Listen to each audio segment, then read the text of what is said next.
$4.5 billion sa peso 250 billion. Ganyang kalaki ang halaga or ang net worth ni Masatoshi Ito, ang founder ng 7-Eleven sa Japan. But in an instant, sa isang iglap, from 250 billion pesos to zero nung huling hininga niya. This is just a reminder or a wake-up call para gumising kayo na kahit na makuha mo pa ang lahat ng kayamanan sa mundo, kung wala namang Diyos or Heso Kristo sa buhay mo, baliwala lahat yan. Meaningless. Sabi nga sa Mark 8:36, "For what will it profit a man if he gains the whole world and loses his own soul?" Kada dilat ng mata mo, kada gising mo ng umaga ay biyaya ng Diyos kasi binibigyan kanya ng opportunity na bumalik ka sa Kanya. Kasi hindi natin alam.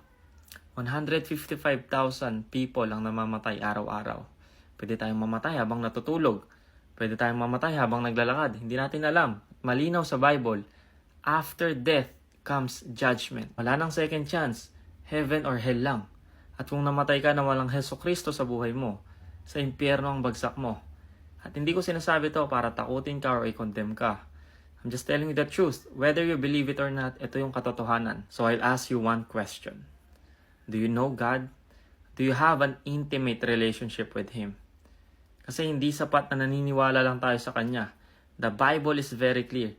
Even the demons believe in God and they tremble. God is holy at paparusahan niya lahat na nagkasala sa Kanya. Sa ayaw mo man o sa gusto, haharap tayo sa Kanya sa Judgment Day. Dahil ang kabayaran ng kasalanan ay kamatayan.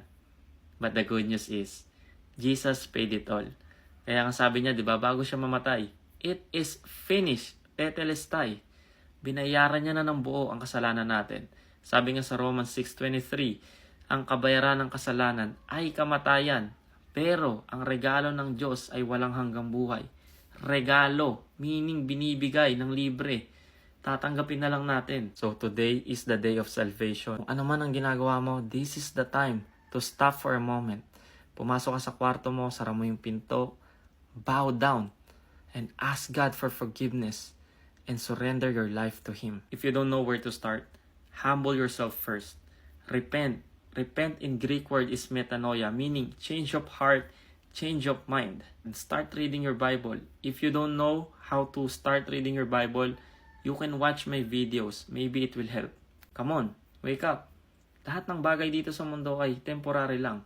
Ang Diyos lang ang eternal. Kaya magtulong-tulong tayo. Sama-sama tayo. Punuin natin ang langit. God bless you all.